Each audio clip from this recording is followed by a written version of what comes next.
common ailment that a lot of people have is overpronation of the feet. And they also call it fallen arch.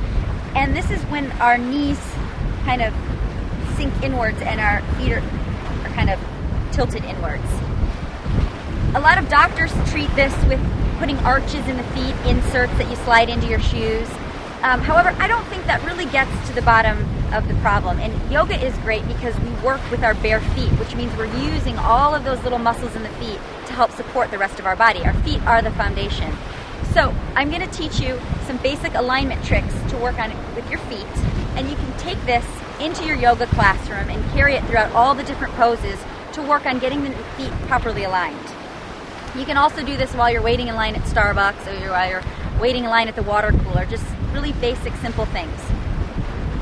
So tadasana is the foundation blueprint pose, we call it in yoga. And this is how we learn all of the different alignment principles that we carry into all the other poses. So obviously we're working with the feet today.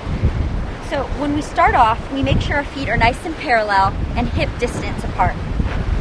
So the first thing we do is we try and lift up all 5 toes. This starts to fire up all the muscles in our calves and all the muscles in our legs so that we're engaging all of those tiny little muscles, including that inner arch.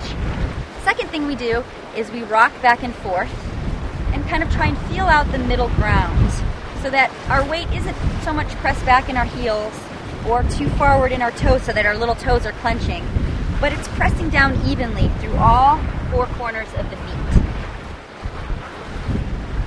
And that is our foundation. And everything that we do starts with that foundation. So taking those principles and bringing them into a pose, for example, downward facing dog. So bringing your hands to the mat, walking your feet out, again, hips distance apart.